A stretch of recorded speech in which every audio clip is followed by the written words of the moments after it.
What's going on, Dad Bod Transformation Brothers? My guest today is the latest addition to the resident coaching staff of the Dad Bod Transformation Group on Facebook. His name is Lee Hayward. He has a background in bodybuilding and how to teach guys 40 and over how to gain muscle and lose fat. I had a real good time doing this interview with Lee, so I hope you guys enjoy it. Lee, my friend, welcome to the Dad Bod Transformation Podcast. It is so good to have you here. Thanks for having me, John. This is awesome. I'm really looking forward to this today, and let's jump into it. Let's talk to the Absolutely. dad bods out there. Absolutely. For those of you guys listening that don't already know and haven't caught on to this yet, Lee is the newest coach to join the resident coaching staff here in Dad Bod Transformation. He's got a really interesting story, and from what I can gather from a lot of his philosophies about training and whatnot, we seem to be along the same lines. So I'm really looking forward to getting into this. So now, with that being said, Lee, why don't you give everybody the nickel tour, so to speak, of Lee, who you are, what you were like when you were younger, I know you went through a transformation and things like that. So why don't you just share that with everybody? Sure, absolutely. I mean, my story is I started working out back when I was 12 years old. And this was something that the reason I got involved with bodybuilding to begin with is because, like a lot of people when they were young, I was getting picked on and bullied in school, right? So, I mean, I was getting the shit kicked out of me at school, and I needed to do something. I needed to build myself up in order to handle myself against the bully. So I started off with martial arts. That was where I started off to. And my martial arts instructor, he was involved with weight training. And at the time, like this was way before the days of the internet and stuff like that. There was no such thing as that. So he was the biggest and strongest guy that I've ever seen. I remember like he was benching 300 pounds back in the day. And like I thought that was like Superman strength. So the fact that he was doing that really motivated me. And I started working out with him. My dad was working out as well. Like we got a basement home gym, the old York 2001 home gym machine, some of those plastic York cement filled weights and stuff. And that's where it started. It started in the basement, working out with my father. And then a couple times a week, I was working out with my martial arts instructor. And that laid the foundation for me to start, just getting bit by the bodybuilding bug or the fitness bug, if you will. When I was in my senior year in high school, I found out that we have a local bodybuilding competition in our area. So I decided to compete in that. And I was 17 years old, did my first bodybuilding show. I was the youngest guy on stage. And then from there, I got hooked into the sport of competitive bodybuilding because I wanted to look like the guys in the magazines, right? Have you ever competed yourself, John? Like back in the day, bodybuilding? No, I haven't. Actually, my story's kind of strange because I went from being 405 pounds and almost dying from a diabetic coma to getting healthy and then getting into the health and fitness space. Now, actually, my goal is I'm 53 now. I plan to compete before I turn 60. Wow. Okay. That'd be cool. To do the Masters competition, and that's something that that's a goal of mine. Now I want to make a comeback into the Masters competition, but we'll get to there. I know I'm kind of just jumping all over the place, but I started, that's quite all right. Right. I started back in the bodybuilding scene it was 1995. I did my first competition then.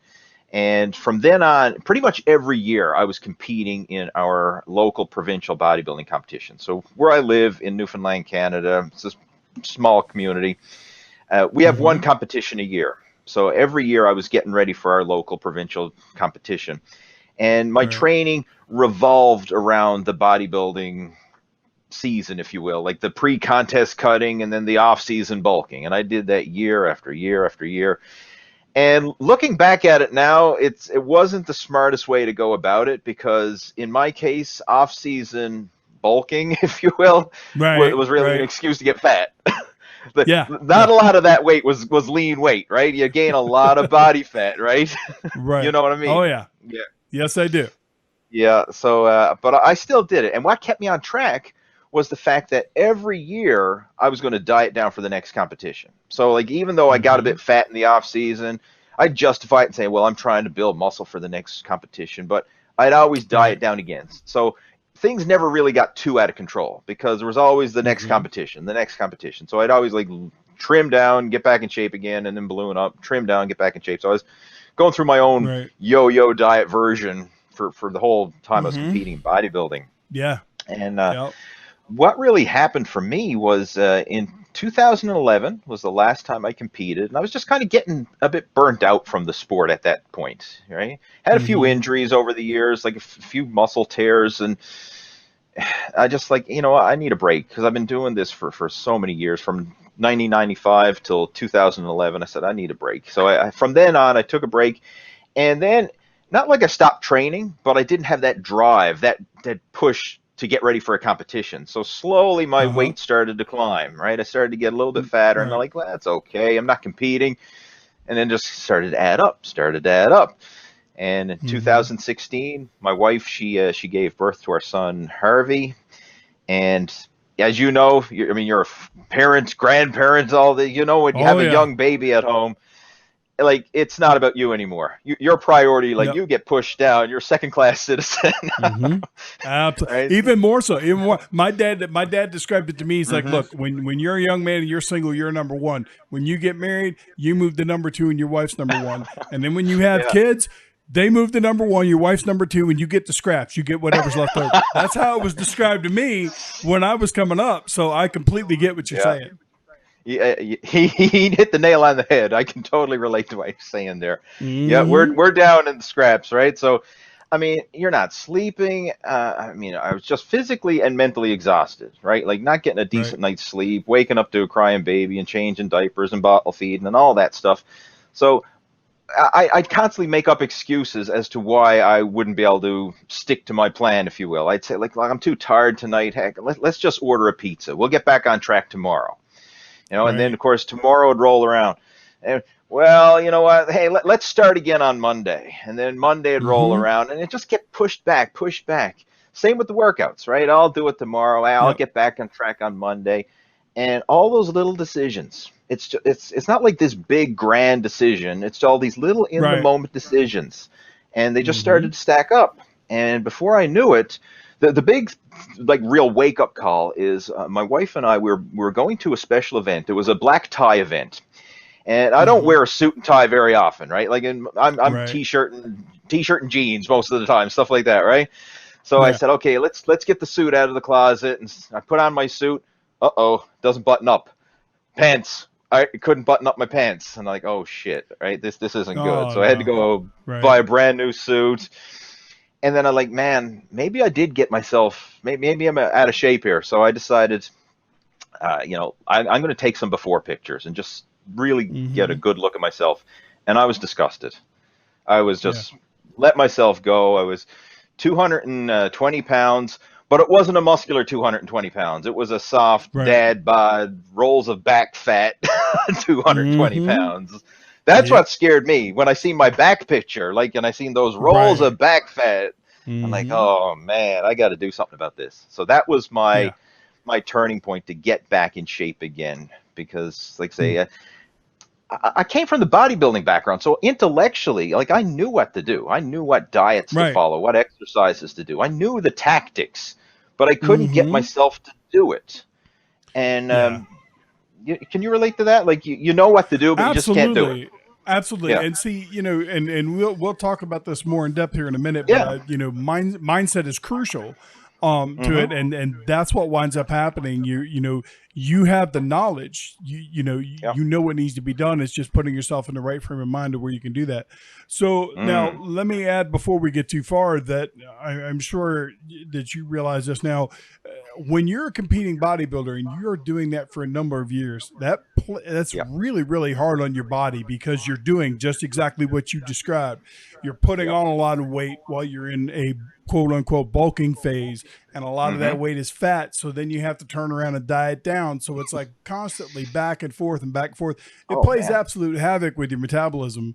So Yep. when you step out of that world, okay, and that's where you're at now. Okay, you stepped out of that Mm-hmm. world. You're not competing anymore, and you're looking at these pictures and you're noticing the back fat and all that type of stuff. Yep. What were some of the things that you implemented that were, I mean, did you immediately go back to a bodybuilding style training and Right. diet, or did you implement some changes because of the fact that you weren't training, you weren't competing anymore? How was it that you dealt with that? That's interesting, and let's really just focus on bodybuilding. Like when I was doing the bodybuilding competitions, it was this Mm-hmm. all or nothing extreme approach. So there was either I was Yes. following this crazy hardcore diet, or there was no diet at all, or it was the quote unquote bulking diet, right? Right. Yep. So I was like a light switch. I was either on or off. There was no in between, Mm-hmm. right? And Right. what I needed to do was master the in between, because Mm-hmm. that was part of the reason why I had this mental block and I didn't want to get back in shape, because I knew how hard I would suffer when I was getting ready for those shows. Mm-hmm. Like I'd put the blinders on and I just grutted out for like 3 to 4 months at a time, like live like a monk, avoid social situations, avoid the restaurants, Yep. avoid spending time with the family. I was just like my chicken, rice, and broccoli, and 2 hours of cardio Mm-hmm. and gym. And I mean, that's no way to live. I No. mean, yes, it technically works, right? I Yes. mean, you will get ripped.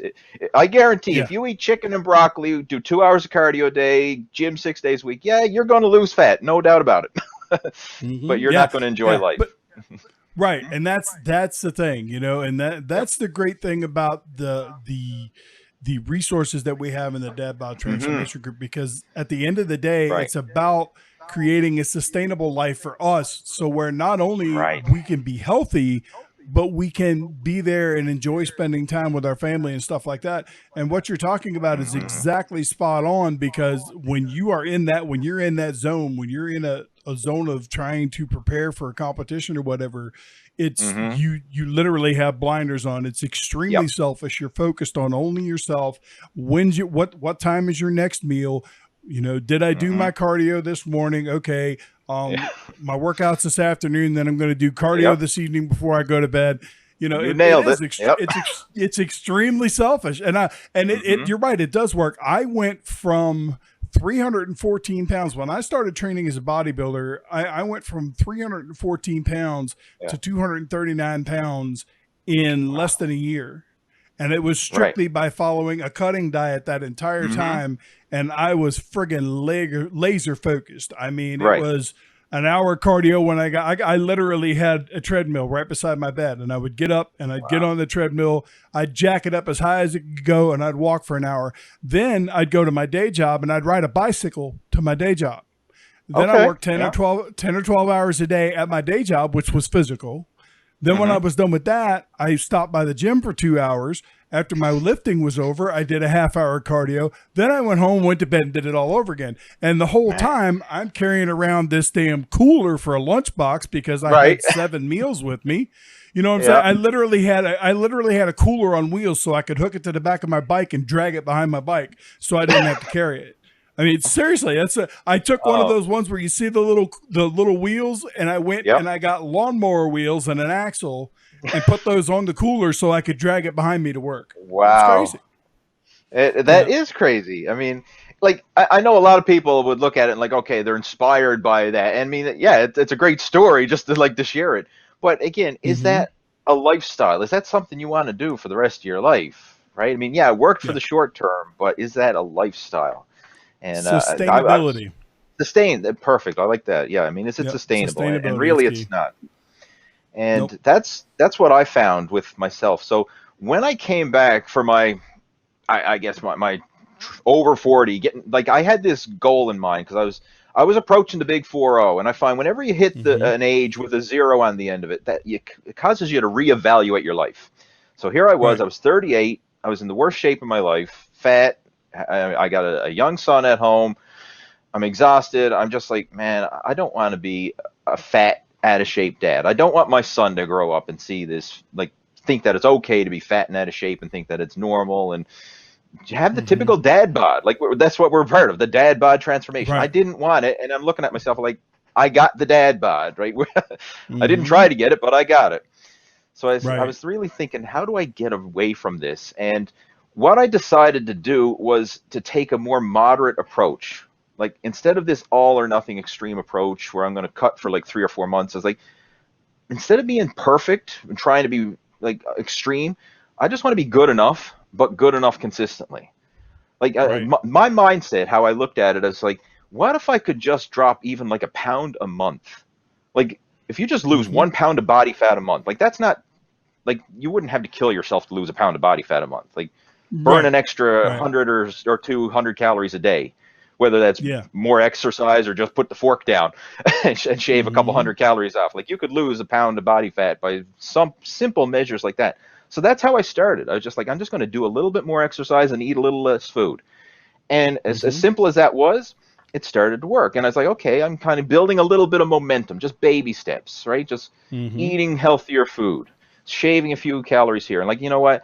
In the evenings after I get my son to bed, I say, you know what? I'm just going to put on my sneakers and go for a walk around the block, right? 20 minutes just around the block. Yep. And Yep. all these little decisions started to build some momentum. And I mean, before I knew it, like, okay, I'm starting to see some progress. Okay, I could tighten up the belt another notch, and it just built Mm-hmm. a little bit of confidence. And I didn't have a deadline. That's the cool thing. Like, when I was doing bodybuilding shows, it was always the deadline. Like, I had to be in shape for the show date.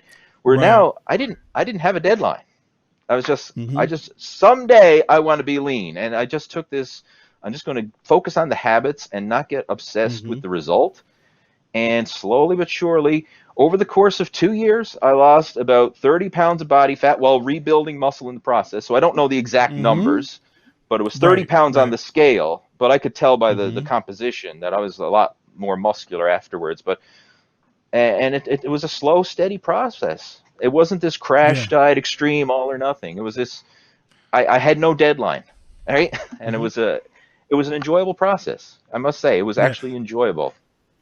You Yeah. know, so many times when I start working with clients, one of the first things I ask them is what their goals are. Mm-hmm. And I'm sure you've probably run in this to yourself. They're like, well, I wanna lose 30 pounds by summertime because I want to look good on the Mm-hmm. beach. Okay, well, Yep. that's all well and good, but if you're talking to me about that in April, you might as well be pissing up a rope, because unless you do something drastic, that's really Right. not going to happen. And when you break it down, there's a difference between weight loss and body fat loss. And I'm Mm. I am so happy that that's how you've been addressing that. You haven't been addressing it as weight loss, you've been addressing it as loss of body fat, because at the end Right. of the day, that's what it is. If you just focus on weight loss and you don't have proper nutrition put in there, more often than not, half of the Mm-hmm. weight you lose is lean muscle tissue, and that's not what you want to do, because the more lean Absolutely. muscle tissue you have, the better your body is at burning the fuel that you put in it. Mm-hmm. It's able to handle things better. You have less inflammation and things like that. Right. So it's like I'm in total agreement with what you're saying. And so many, even fitness professionals these days, they use the Mm-hmm. term weight loss and diet all the time, and I think Right. that's absolute horseshit. It's about body fat loss, and it's Yeah. about nutrition, plain and simple. Mm-hmm. Absolutely. No, So, I what were what were some of the things that you implemented as far as like nutrition strategies and workouts versus how you used to do it before? Now, obviously, as we've already discussed, the whole bodybuilding lifestyle is relatively extreme, but you kind of found like a middle ground. yeah. Everything in moderation, and you actually took that lifestyle and put it in like a moderation category. What were some of the changes that you made as far as like with your nutrition and your training? Sure. Well, one of my default non-negotiable nutrition habits that I've adopted over the last few years is every Mm-hmm. single meal, when I sit down to the table, I don't care if it's breakfast, lunch, dinner, a snack, whatever, like every single meal, I have to have a serving of lean protein and I have to have a serving of vegetables. That's the Mm-hmm. two must have. And then after I eat my protein, after I eat my veggies, then I can fill up on whatever else, some starchy carbohydrates or whatever. And depending Mm-hmm. on my appetite, maybe it's just going to be the protein and veggies. Like, if it's a Right. lunch, for example, maybe I'll have like a large garden salad with a chopped up chicken breast. So that's my protein, that's my Mm-hmm. veggies, and that's plenty. Like, that's enough for a lunch. I don't need to stuff myself with too much. But that's my non-negotiable habit. So if you're looking like for Mm-hmm. the real the tactic, that was it right Mm-hmm. there. Protein, vegetables, every single meal. And if sometimes that's not practical, like if you're rushed in the morning, like, okay, I don't have time to cook up a protein eggs or meat or Mm-hmm. whatever. I don't have time to prepare vegetables. Well, then I would have a protein shake and some greens powder. So I would have supplemental Mm-hmm. protein and supplemental vegetables, but I'm still getting my Right. protein and veggies every meal, whether that's solid food or whether it came from a supplement. But that was my Yeah. non-negotiable habit, and I still follow that today. That's what Yeah. I do: protein, veggies. And And that's great. Mhm. It's so many people lose track of. Everybody gets caught up on the macronutrients, okay, Mm. Yep. and for good reason, okay. Yep. Protein is king. Protein Yes. is the basic building block of every cell in your body. Without Right. it, you'll die. Yes. That's there. There is no ifs, ands, or buts about that. The debate goes on about carbohydrates. Do we need them or do we not? Can we survive without them? Um, Theoretically, yes, you could survive without carbohydrates Sure. because any glucose that your body needs, it can create out of fatty Hmm. acids and amino Yep. acids. But it's the things that come along with the carbohydrates, the Hmm. micronutrients, the vitamins and the minerals that you Yep. get from vegetables. Those are the things that you really, really miss out on when Hmm. you kind of get away from that whole thing. Like a lot of the people, not all, but a lot of people that I work with, a lot of them go for a low carb approach or a Right. ketogenic approach, or some of Yep. them even a zero carb approach. And the reason they do that is a lot of the people that I work with have metabolic conditions like type 2 diabetes and things of that nature. So for them, that works better. But for someone who has no real metabolic issues Hmm. whatsoever, they just need to Yep. reduce their body fat. It's your entire life is all about balance. And Hmm. when I say Yep. balance, I mean in nutrition it's all about balance. It's balancing work and home life and spirituality and all these other things. Right. And people tend to lose sight of all that. And I think it's really Yep. cool that you focused on doing making sure that you get in those vegetables or those greens first Hmm. thing in the day, because it's like people don't understand how important that Right. is. Yeah. Absolutely. It's this is something like I've experimented with ketogenic diets in the past, and from a fat loss point of view, absolutely it does work. And ultimately, when it comes to fat Mm-hmm. loss, it's calories in versus calories out at the end of the day. Whether that's a Mm-hmm. high carb diet, low carb diet, vegan, carnivore, or any other combination of diets. I mean, it's if you Right. consume a calorie deficit, you are going to burn fat. Like bottom line, it just Mm-hmm. has to happen. Or Right. but I found from health and energy point of view, because there's more than just losing weight or body composition. There's how do you feel? And one Mm-hmm. of the drawbacks I personally found from a keto diet is one, I would get constipated. I know it's not a fun topic, but it is an important one. I would Right. go from having like a bowel movement a day when I was on, then I go onto the keto diet. I mean, it would be down to like one or two a week. Like that's not Wow. healthy, right? Well, And now I've noticed that on a carnivore hmm diet. I because I've yeah, done carnivore. I've been keto off and on for probably three right. and a half years now, and Yep. I've never really had a problem on keto. Okay. But I also make sure that I get I get like I eat spinach, Hmm. things like that, because it's very important to get your fiber even on a keto diet. And there are Sure. plenty of ways to do it. Avocado is amazing. I eat half an avocado every day for breakfast. Okay. And between the healthy fats and the fiber that's contained in an avocado, I have no Hmm. problem going to the bathroom whatsoever. Good. But That's but good. you're right. But a lot of people when Yeah. they get on the keto train, it's like they focus on fat and they focus on Hmm. protein and they forget about Yep. everything else because they're trying to stay away from carbs, and it winds up being a Yep. detriment to their progress because they're not getting all of the nutrients that they need, plain and simple. Hmm. Yeah, I Yep. agree with that. And one of the things, like when I followed keto, like I was always looking at those keto sticks, peeing on the keto sticks and trying to get into ketosis. And Mm-hmm. I was actually having a conversation with Emil a couple weeks ago. We were talking about the keto Mm-hmm. diet, and like who cares if you're in ketosis as long as you're actually losing fat and seeing the results? Like in the Right. greater scheme of things, like is the goal to be in ketosis, or is the Mm-hmm. goal to actually burn body fat, build muscle, and improve your health? Right. Exactly. So like that's one of the things I would try and avoid the carbohydrates, even the vegetable carbohydrates, because I was pissing on this You were stick, and I say, oh, you're looking to it's see not that into color. ketosis, it's not changing color, so I'd cut the Yeah. carbs even more, and it was right. And like in this, how stupid is that? Because the stick does like that's not the goal. The goal is not to say, Yeah, "Hey, no, no, it's I'm not. peeing ketones."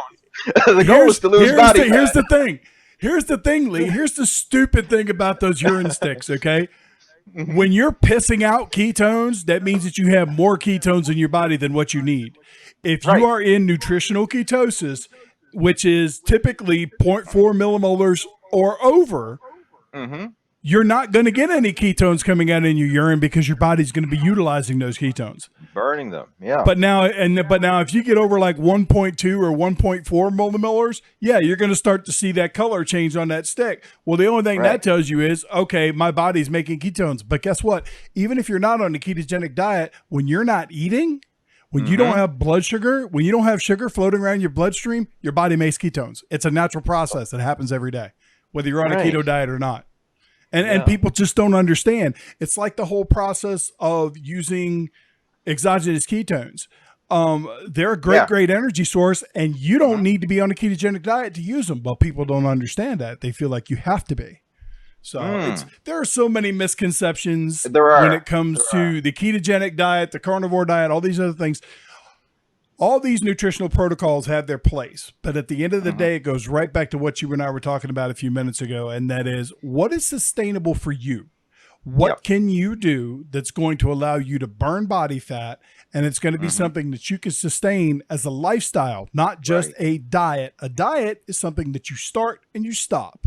Hmm. I agree. That's not what you need. That's not what you need. You need a nutrition protocol, you need a Yep. lifestyle change, and then you Yep. need to be mindful of what you're doing.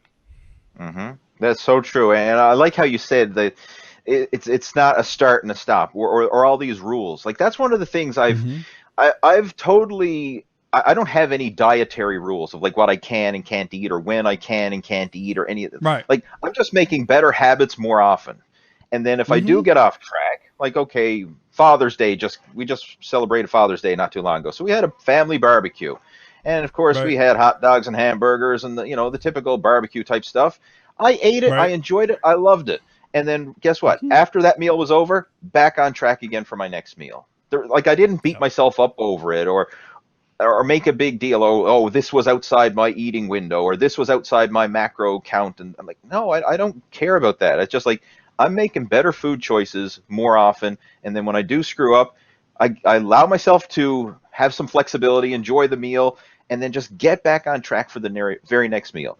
None of this start again tomorrow or start again on Monday, because that's the worst thing. Like when you say I'm going to start a diet on Monday, then you got Mm-hmm. Friday, Saturday, Sunday, where you're going to try and shovel all the junk in to make it up so that, hey, the Yep. diet's starting on Monday. I better get it in now. Get those cravings out of the system now so that Yeah.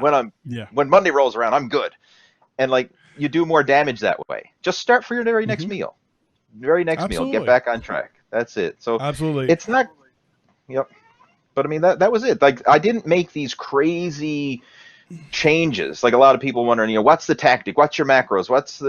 What diet are you Mm-hmm. on? I'm like, no, I'm just eating better. That's how I did it. I Yeah. just ate better. Yeah. Yep. Yeah. It's I'm glad that you said this here a minute ago too. It's like we are human beings, and Hmm. we're designed to live and enjoy life. Okay, Absolutely. that's one of one of Yep. our major purposes here on life is to live and enjoy. But Sure. Yep. when people get so wrapped up in, oh well, I'm going to this birthday party, and Yep. I know there's going to be cake and ice cream there, and everybody else is going to be able to Hmm. enjoy it, and I'm not going to be able to. Yep. Bullshit. Enjoy Exactly. it. Just first of all, be mindful of it. I tell people all the Hmm. time, if you know that you're going to a birthday party at 4 o'clock in the afternoon, you know there's going to be cake and ice cream there. Don't eat don't eat any carbohydrates before you go to the party, because you Sure. know that cake Hmm. and ice cream is going to be your carbohydrate hit for the day. Yep. So do that, and then if you do eat, let's say you have a cheat day where you just like completely blow your diet all to hell and back. Okay. Hmm. So the next day, intermittent fast. Don't eat anything till 2 or 3 o'clock in the afternoon. Hmm. Let your body burn up all that extra junk that you picked up the day Sure. before. And Yep. then you're essentially starting over, starting fresh, but you're doing it in a mindful way. It's not you're kicking yourself in the ass saying, "Oh, well, I screwed this shit up, so now I got to start over tomorrow, or I got to start over Monday." Just be Right. like, today happened, tomorrow's another day. I totally agree with that. I mean, just let go of the rules and thinking of the dates. Like a lot of people think, well, my Hmm. diet starts today, and like you mentioned earlier, if it has a start date and an end date, the results are only temporary, right? It has Yep, to be a lifestyle. exactly. There's no, it's just this Hmm. evergreen journey that you're on. There's no dates. There's no finish line. It's just this is life. This is the way we eat, and when you live that way and just focus on the habits, the results take care of Hmm. themselves. I mean, it might take longer. Like, no, you're not going to lose 30 pounds in 30 days or any of these ridiculous fad diet numbers, right? Like, and Right. everybody says that. Like I Oh get yeah. so many people come to me and like, okay, holiday is coming up in a month, or wedding, or reunion, or whatever. Some big event is coming up in a month's Hmm. time. How do I lose 30 pounds in 30 days? I'm like, it ain't going to happen. Like, I Yeah. mean, yeah, physically, yes, you could make it happen, but you're not going to enjoy it. It's not going to be healthy. It's not going to be sustainable, Yeah. right? Yeah, it's like Yeah. I remember Tony Robbins talking to one of his seminars Yeah. one time. He was talking to this guy. Yeah. He said, if you can lose 20 pounds in a week, or no, 20 pounds in 48 hours, I'll pay you $1 million. And the guy was like, "There's no way I can do that." And Tony's like, "Bullshit. Yes, you can. Chop your Hmm. fucking leg off. You lose 20 pounds. I'll pay you $1 million. You take a third of that, go get your leg sewed back on, and you still made money." But when you stop, and that's kind of a crude example, but Yeah. what it all boils down to is Yeah. you can literally do anything you put your mind to, Hmm. plain and simple. But the mindset has to be right. And you were talking about the 30 pounds in 30 days things, and Yeah. you know yourself, how many online coaches do you see selling that bullshit all over Facebook and everything else? Hmm. Join my program. You're going to lose 30 pounds in 30 days. Well, Yeah. you might lose 30 pounds in 30 days, but how much of that's going to be body fat? How Right. much of it's going to be water? How much of it's going to be muscle tissue? And Hmm. then when you sit back and you look at their programs, they're practically starving people. My wife went Exactly. to this thing. It was like a kickboxing gym, and they wanted Okay. her to sign up for X amount of lessons. And they said, Yep. here's the deal: if you can lose X amount of weight in X amount of time, and I don't remember what the Hmm. details were, but it was friggin' ridiculous. Okay. Right. But she's like, she comes back, she tells me, they said, well, if I could lose X amount of weight in X amount of time, that all my classes would be free, but I had to pay the $500 for the classes up front. And I'm like, yeah, that's nothing but a scam, because what they Yeah. do is they put you in a situation that's impossible. Okay. You're, Hmm. you're, you're either you're not going to follow through the whole program because it's going to be Right. so regimented and so strict that you're just going to give up, or B, you're going to make yourself sick trying to achieve the results. Either Hmm. way, they get your money, you wind up quitting ahead of time, which is what 70% of people do that start programs these days Sure. anyway. Yep. And that's when you think about it from a money aspect. If all your concerns about the money, that's a great business model, because most people are not going to achieve what it is that you're Right. asking them to achieve. And that's where so many people get Yeah. tripped up. All right. I I totally agree. myself, I've still got about 30 pounds to lose from where I Okay. spent last year relatively inactive. Um, because of my knees and whatnot. It's like I Yeah. had a good start going. I gained about 55 pounds all totaled. And I had a good start going, and then COVID happened and they closed the gyms down. Right. And now the gyms are starting to open up, but I had some more surgery that I had to have. So it's like I've still got about 3 or 4 more weeks before I can get back in the gym. But because of not only the fact that I've done this before, um, you know, Hmm. lost over 150 pounds and got healthy, but the fact Wow. of what I know now, doing what I do for a living, I know that I can make this happen, and I don't have to put all that pressure on myself. And I'm Right. realistic. I know that it's not going to happen in 2 weeks, 3 weeks, a month. It took a year Hmm. for me to gain 50 pounds.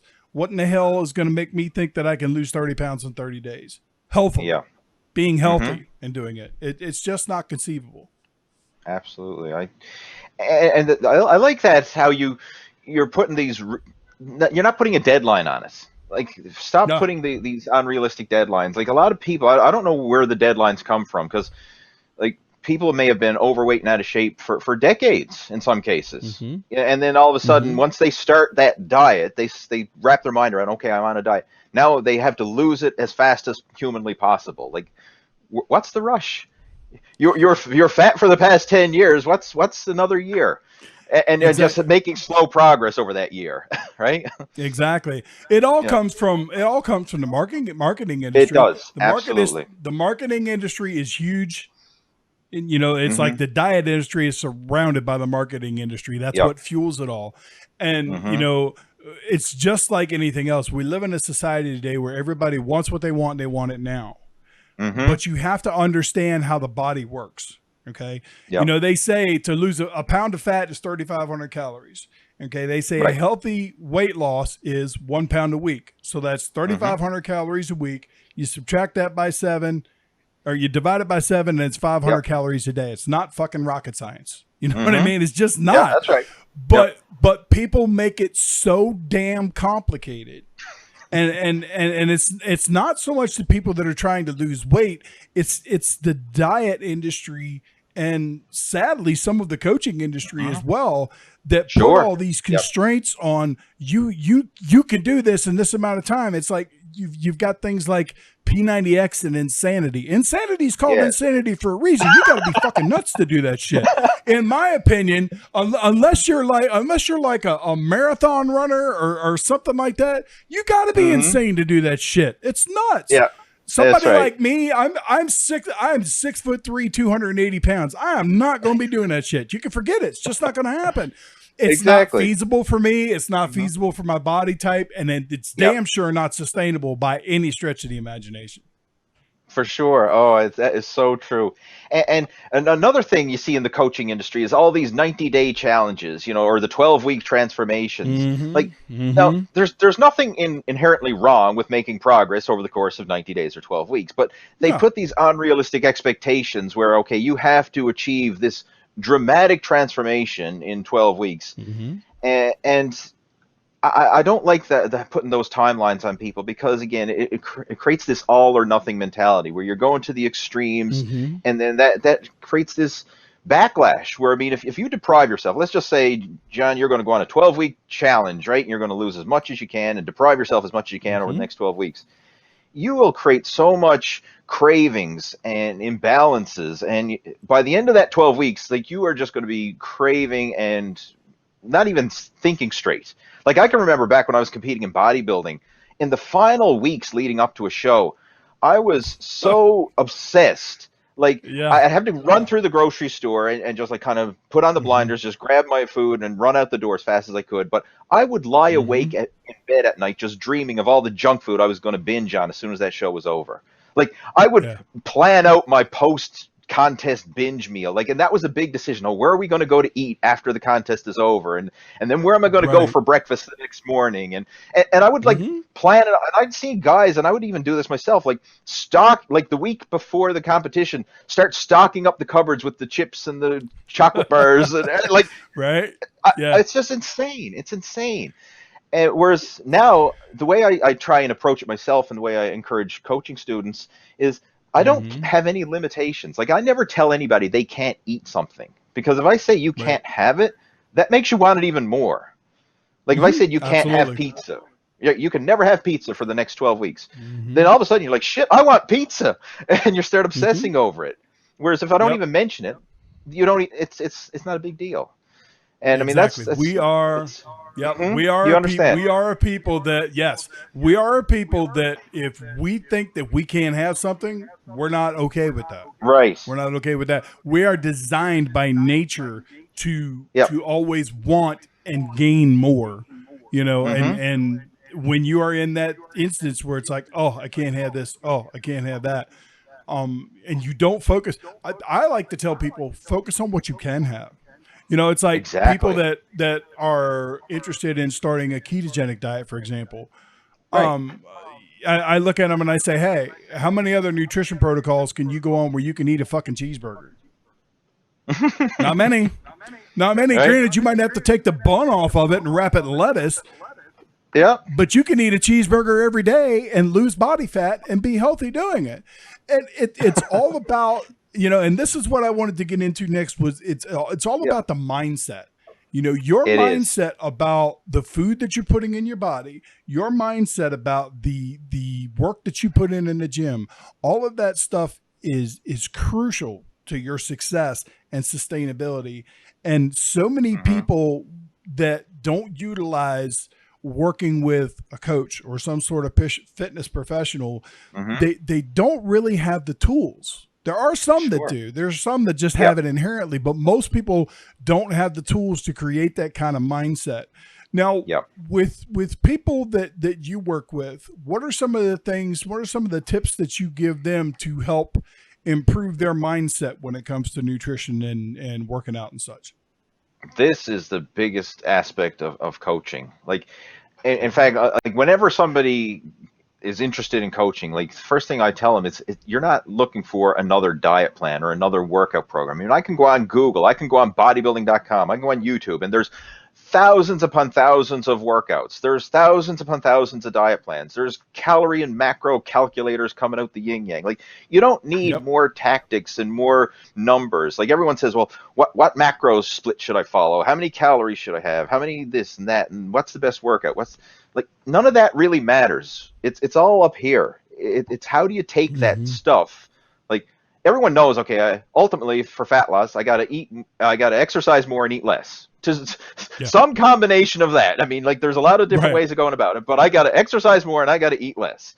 I mean, it Mm-hmm. doesn't get more simple than that.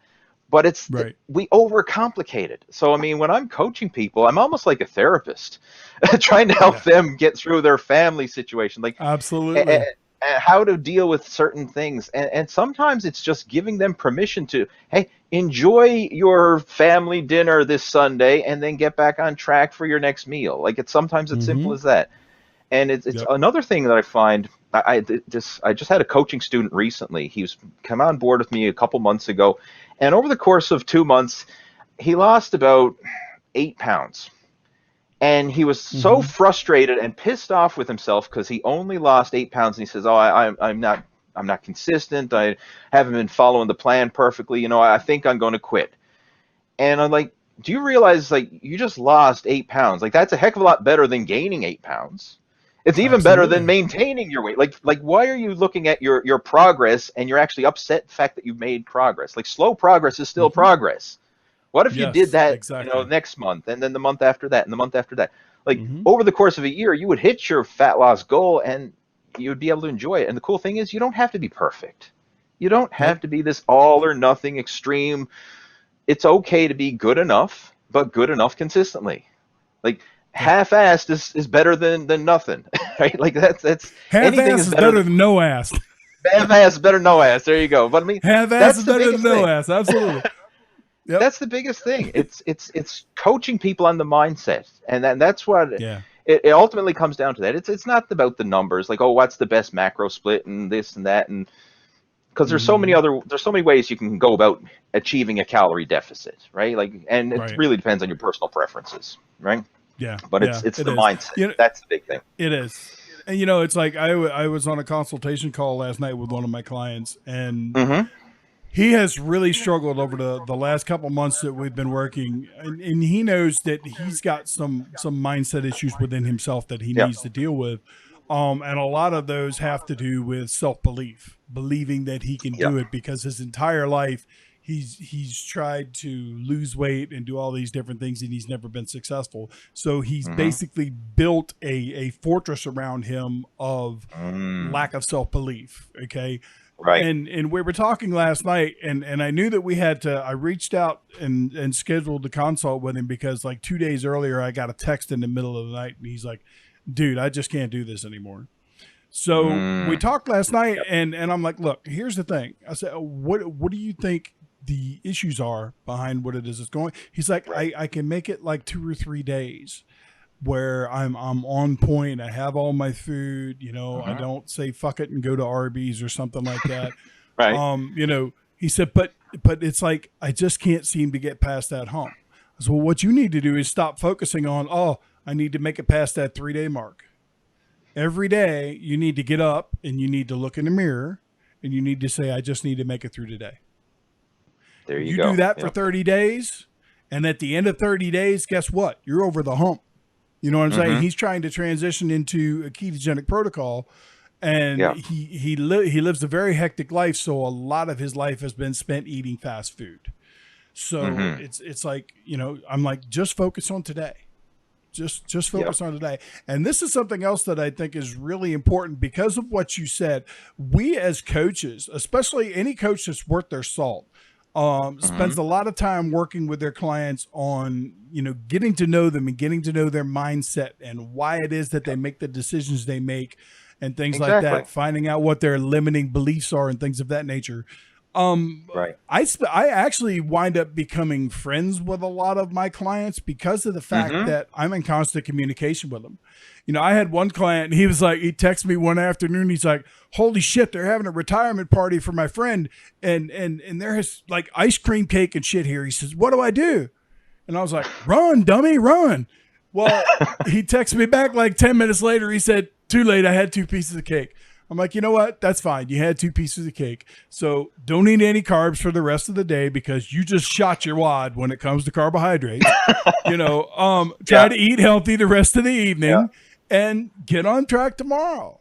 There is Mm-hmm. absolutely, you should never have to apologize for being human and living your life. That's how I see it. You really I shouldn't. totally agree. And that's what we've talked about, and on numerous levels throughout this. It's that if anybody takes anything from this podcast, I want you to understand that we are all human beings. Yep. Lee is not perfect. I'm not perfect. Nope. Any of the other resident coaches or a meal in a group, none of us are Yeah. perfect. We all have our Mm-hmm. shortcomings. We all have our weaknesses. Trust me, Yep. I'm a potato chip eating fool, and I know they're horrible for you. I'm a nutrition expert. That's what I do for a living. Yep. But there are times where, like, if I'm going to sit down with my boys, we're wrestling fans, and if I'm going to sit down and watch a wrestling pay-per-view or Right. something, I stop at the store and buy a bag of chips, and I know I'm going to sit there and eat the whole damn thing. But that's okay because I don't do it every day. Right. And it's like treat things like that as a special occasion. And if you do Mm-hmm. that, first of all, you'll enjoy them a little more, and you won't beat yourself up so much about them. That's one of the big things, not beating yourself up, because Yep. that what you just said there can really trigger so much guilt, and just Mm-hmm. like this is the process that I see a lot of people go through. And of course this is when people are suffering in silence. Like, okay, they may follow Mm-hmm. their diet plan, so they'll be really strict for a few weeks or however long Mm-hmm. it is, maybe a few weeks, maybe a few months, but eventually you're going to hit your threshold. You're going to run out of Sure. willpower. And once you run out of willpower and then you give in to the cravings, and then you binge, whatever it was. Maybe it's the Mm-hmm. bag of potato chips. And then sometimes once you give in a little bit, then you might like, well, I blew the day, screw it. And then you just start eating, you just keep eating the rest of the day. And then you blew your diet Yeah. really bad. Let's just say you did a Mm-hmm. total like disaster to the diet. Then the next Mm-hmm. day you're like, oh shit, I blew it. And you're feeling even worse. And then, like, what Mm-hmm. do you do when you feel worse? For a lot of people who are struggling with their weight, then they're going to even go back to food because food is their comfort. That's why they're fat to begin with. Exactly. So Yep. then it starts this cycle where, okay, I feel so bad about myself. I need to comfort my emotions. What am I going to do? I'm going to go for comfort food. And then you just start into the spiral. And then after a couple of days of that, you're like, oh, screw it. I gained 10 pounds back, which is mostly water weight and bloat. But they Mm-hmm. feel, I blew it. Oh, screw it. I failed again. It's not worth it. And then they just go back to eating whatever they want. And they're another statistic, right? They dieted and they Mm-hmm. failed Yep. versus just Yep. forgive yourself. What was it? Like, forgive, correct, and continue. Like, just forgive, Yes. correct, and Exactly. continue. Yep. That's what I always Exactly. recommend to people. Yeah. Yeah, yeah. It's like, and something else too that I think is important that a lot of people don't put enough emphasis on is planning out what it is that you're going to do. Mm-hmm. It's like a buddy of mine who was like ex Special Forces SWAT in New York City. He used to tell me, he said, prior planning prevents piss poor performance. Okay. Mm. He called it the 6 P's. Yeah, And I like it. but when you break that down and you think about it, it's right, and it goes back to what I was saying earlier. If you know, like the holidays are horrible for so many people that are trying to lose Everybody. body fat, Yep. and it's like if you're trying to lose fat, you see the holidays coming, you're actually dreading it rather than enjoying it. Here's what Mm-hmm. I say: on Thanksgiving Day, all bets are off. Enjoy yourself. Enjoy yourself. Mm-hmm. I literally had lives in the Dad Bod Transformation Group this past year, leading up to Thanksgiving. I had lives every day, the week leading up to Thanksgiving, and Okay. I was constantly talking to guys saying, "Look, we know that this is coming, and what in the hell is the sense of you saying, okay, this day is coming and I'm not going to be able to enjoy it because I have to stay on my nutrition protocol. Right. Bullshit. You know, you are a human being. Stop, take a break, live, and enjoy life. And something from a scientific standpoint that most people don't understand, when you've been dieting for a long period of time, there are certain hormones that get all screwed up. Your leptin levels get screwed up. Your ghrelin levels get screwed up. So your body doesn't know when it's hungry and it's not, and it doesn't know when it's full. If you have that cheat day or cheat meal or whatever it is, that resets those hormones to where you're back on an even keel again. So that's something to keep in mind too. Sure, absolutely. And I mean, an easy strategy for that, like if you know in advance something's coming up, begin Thanksgiving, Christmas, birthday, Father's Day, whatever your holiday or your, you know, the big cheat meal celebration is going to be. Like you can, like you said, prior planning. If I know this weekend I'm going to be having a big family barbecue and I'm going to eat whatever I want, well, why don't I just tighten up my eating a little bit this week, like scale back on the calories, scale back on the carbohydrates, maybe bump up the exercise, the cardio a little bit, create that calorie deficit in advance so I made room for the calories that weekend. Because another thing a lot of people really screw up with is they think it's like calories in versus calories out every single day, when it's the average. It's the average, like over the course of a week, over the course of a month, even over the course of a year. Like, are you in a calorie deficit for the year? If you are, then you're going to be lighter at the end of the year than you were at the beginning of the year. Like, look at it the longer term. It's not one big binge doesn't screw the whole thing up, right? You can enjoy these. Yeah, exactly. It's like, you know, if you have been trying to lose body fat, and let's say you've already lost 25 pounds and you got another 10 pounds to lose. If you have a cheat meal or even a cheat day for that matter, you didn't undo everything that you've done. No, okay, that's right. But see, people don't understand. It's like, because they don't understand how macronutrients work in the body, and this is why I focus on education so much. They don't understand when you take in a bunch of carbohydrates. Say you have cake and ice cream, and the cake and ice cream together is like 350 grams of carbs. For every gram of sugar that doesn't get used for whatever energy needs you have at that point in time, it gets stored. And when it gets stored, it also gets stored with 3 to 4 grams of water. Absolutely. So obviously, when you take in a bunch of carbohydrates that aren't normally in your diet, your weight's going to bump up. But just as soon as you deplete those carbohydrates out of your system and you get your body back to where it's on the norm, you're on the even keel that you normally are on, you eliminate that water, and therefore your weight comes down. But so many people don't understand that. They just think, holy shit, I had pizza last night and I'm 8 pounds heavier today. Right. And they're like, I just screwed everything up. And that's not the case. You have to understand how the macronutrients work in the body. Sure. Absolutely. That brings up another really good point too, is don't be emotionally attached to the number on the scale. Like, you hear these people, like some experts say, well, only weigh yourself once a week. Some people say never weigh yourself, and some people, whatever. I personally weigh myself every single day, and sometimes 2 to 3 times a day. And I just do it out of curiosity, because I know my morning weight's going to be low, my evening weight's going to be high, and I just, it's almost like a science experiment. I just want to see where the numbers are and look at them like, oh, that's interesting, but I don't have an emotional attachment to the number. And I mean, I got the bathroom scale in there, so I mean, I go in and take a piss. I mean, hey, I'll just jump on the scale, see how heavy I am. Like, I don't put a big deal. Like, I don't have I have to weigh myself every Saturday morning at 9 a.m.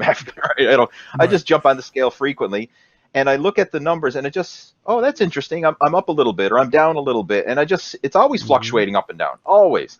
And I just look at the trend, like the average trend, not the spikes and the highs and lows. It's just, where is it averaging? And as long as that average trend is moving in the right direction, enjoy. You're good to go. Right. And see, the thing is, because you pay attention to what you eat, you can use that like a science experiment. You could say, okay, well, I know that I ate a few things different today than I did yesterday. And I noticed that there was a 2-pound difference between today and yesterday. So that shows me how that affects my body. Now, me personally, I tell my clients, buy a good scale. Make sure it's a good quality scale, then throw the motherfucker in the closet. Because so many people are like you say, emotionally attached to it, or they're Yes. Yeah. chasing numbers. It's just like people on the Yeah. ketogenic diet chasing ketones. You're chasing numbers instead of chasing results. Okay. Right. I no, you know, I make that joke with all my clients, but what I like to tell them to do is, if you want to weigh yourself every week, that's fine. I recommend you do it at the same time of day, Sure. wearing the same type of clothes, like in your underwear, things like that, Mm-hmm. because then you'll have more consistency in your numbers. Okay. Yes. But Makes other sense. than Yeah. that, if the you know, if the grand scheme of thing, if body recomposition is your goal versus chasing numbers on a scale, it's okay to have one, weigh yourself once a month, but other than that, keep it in the closet. Because if you Mm-hmm. have it out and you're looking at it, like every time you go in the bathroom, if you see the scale, believe it or not, that does something in your brain, especially if you're in that space where you're trying to improve your health and you're trying to lose Mm-hmm. body fat and things like that. Yeah. It's like when you look at it, it's almost like people look at the scale and go like, it's judging me. I can't look at Right. it. You know, and Yeah. it's because of the mindset they have around those numbers that come out of that little Mm-hmm. box that they stand on. Yeah. So Yeah. The emotional attachment to that number. Whereas if you can kind of like look at it almost from the third person, like that's the way I mhm. look at it. It's just like say, it's almost that experiment. I'm just like, I'll sometimes I'll weigh myself, and then I'll go for a 2 hour bike ride, and then I'll come back and I'm like, holy shit, I just dropped 4 pounds in 2 hours. Right. Right? Like I Hmm. just sweat out that much weight. And then of course I have a meal afterwards and I just put that weight back on again. And it's just I Sure. just do that for fun, just to see like how it fluctuates. Because a lot of Right. people don't Yeah. realize their weight fluctuates. Like I get clients Yes. sometimes will say, "Oh, I gained a pound or I lost a pound, and over the course of a day or so." Like, do you realize your weight is going up and down all day long? And depending on Hmm. how big you are, it could be 5 to 10 pound fluctuation is not Yep. abnormal. Like Nope. in my Not at all. case, right, Right. it's 7 pounds. My average weight from the time I get up in the morning to the time I go to bed, it's 7 pounds for me. Because I just know from experience. But Right. someone who's bigger, like if you're pushing 300 pounds, it could be a 10 pound fluctuation. You Absolutely. know? Yeah. Absolutely. Yep. Yep. And there's so many factors that control it. It's like Oh yeah. I make a joke with people all the time when we're talking about weight and stuff. I'm like, look, it's real simple. I can remember a time where I went to bed at 239 pounds and I woke up at 242 pounds and there were no cracker crumbs in the bed. So you tell me how that happened. You know, the Yeah, body and the metabolic processes that happen within it are so complex it that for is. us to try for normal people that are trying to just get Mm-hmm. healthier, for them to try to wrap their mind around all of that stuff, they'd be so lost that they wouldn't even be Yep. worried about what the hell they'd be eating. They'd be trying to figure out what the names of some of this stuff was. But Right. at the end of the day, I look at it like this. To me, weight is just a number. Mm-hmm. And I say that for this reason and this reason only. The composition of your body is much more important. Someone that is 5'6", 200 pounds, and 10% body fat is a hell of a lot healthier than someone who's Mm-hmm. 5'6", 210 pounds, and they have 30% body fat. Yeah. It's the Mm-hmm. same height, the same weight, but two Mm-hmm. entirely different health situations. So Exactly. I try to tell people to focus more on the way you look in the mirror, the way your clothes fit you, and the way you feel. That's Because at so the end of the true. day, that's what it's all about. It's all, Mm-hmm. if you are healthier, you are going to feel better. You're going to have more energy. Yep. You're going to have less inflammation and all these things. And that is what creates a healthy lifestyle in and of itself. That is so true. That's one of the biggest things that a lot of people neglect. How are you feeling? Like even if you didn't lose Mm-hmm. a pound, the scale stayed the same, but you feel better. You have more mental clarity. You've got more energy. You're Mm-hmm. sleeping better. Your sex life is improving. Like all this stuff. You feel better about yourself. Who cares? Right. Like that is positive right there. Sometimes I talk to people and they feel like a failure because the scale's not moving. But then I say, okay, well, what's your strength like in the gym? Oh, I'm stronger. Right? What's your energy like? Oh, I got more energy. I'm sleeping better. Like all this other stuff is improving. Mm-hmm. I say, well, don't feel like a failure because the scale stayed the same. Right? Right. Like you're making Exactly. progress. Right? I mean, like Exactly. Exactly. it's so powerful. Yes, it Yeah. is. All right, my friend. I have one final question to ask you, and Sure. it's the question I ask everybody that I do a podcast with when it comes to health and fitness. If you could change one thing about health and fitness on a global level, meaning that you would institute a policy, bring Mm. forth an idea, whatever it may be, something that would affect health and fitness on that global level, what would it be? That is a powerful, powerful question. And this is something I think what I would change if I had the power to change it is the way that food manufacturers chemically alter food, specifically junk food, to make it addictive. And this is something that has been shown. Like when it comes to potato chips, you're not weak. When like if you eat a potato chip, and just like the old TV commercial said, I bet you can't eat just one or stop at one, whatever it was. I bet you just can't eat one. Like there's a reason why when you open up a bag of chips, you got to finish the bag because they are chemically and scientifically engineered to have the right combination of texture, taste, and crunch. And you eat it, Mm-hmm. and it doesn't fill you up, but I mean, there's a lot of calories there, but you don't feel satiated from those calories. Right. And it's chemically designed to make you want to eat more and more, and it's addictive. Mm-hmm. I would, if there was a way to like cancel that out or like make it so that food companies could not make foods like chemically alter them so that they are addictive. Because if you look at natural unprocessed foods, like let's just take a bag of apples. Like nobody's going to sit down and eat a whole bag of apples. Like you physically couldn't. Right. Like you'd eat two or three apples and you're like, I don't want to eat another apple. I'm stuffed. I'm sick of apples. But you eat a bag of potato chips, you can polish off a jumbo bag of potato chips and still go back for more. Like it doesn't satiate you. It's designed to make you consume more, and the food companies have that in place because obviously the more you eat, the more money they make, and it's just this spiral. So if there was Yeah. a way that I could change something on a global scale, I would like it that there's natural unprocessed foods, meaning that food companies are not in there altering the foods to make them addictive and to kind of trick our senses, trick the body into Yeah. consuming more than it needs to. Right? Yep. If there was a way to do that, I think that would have a huge impact on people, even if you're I not agree. dieting. Yeah. Yeah, I agree. That's an incredibly powerful answer. You know, when you Mm. look back at so many things that have happened over the last 50, 60 years, Yep. everything from the way that like sugary cereals were created and they're Right. created to absolutely addict kids, and like you're Sure they are. talking about the Yep. snack foods and all these different things. Um, Yep. you know, a lot of people say, well, if it's not health food if it tastes good, and that's not true. That's so true.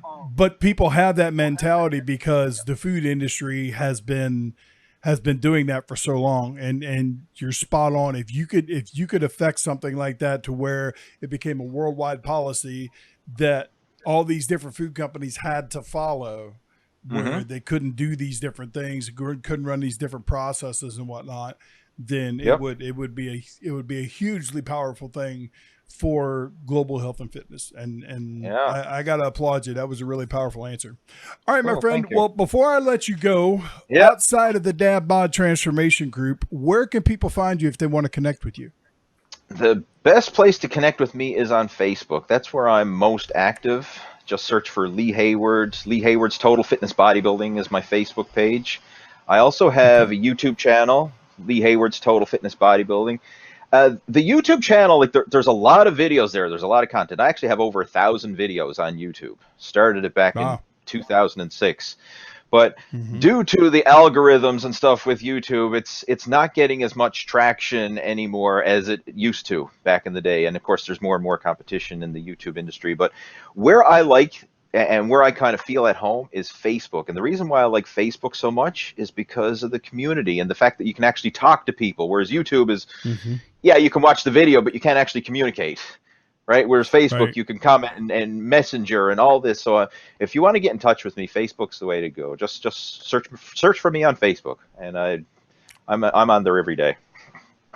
Awesome. Awesome. Yeah, All right, my friend, I'm going to let you run. Thank you so much for sure. coming on the show.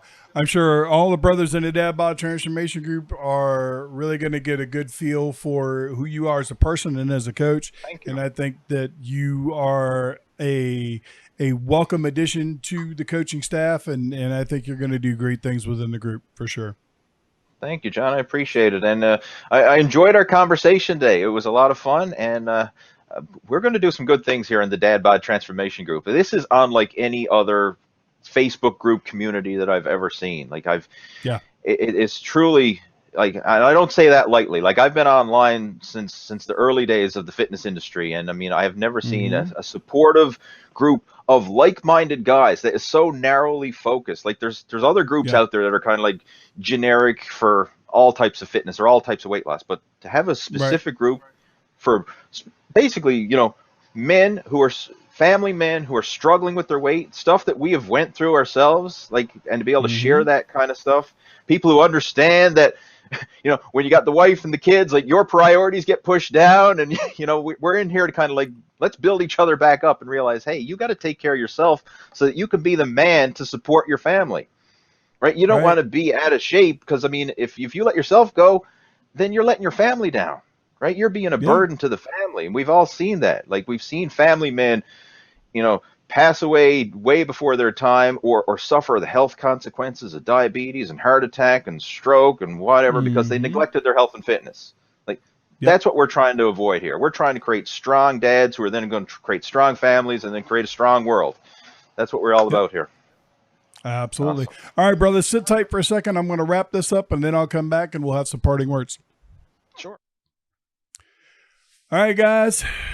This was an absolute amazing episode of the podcast.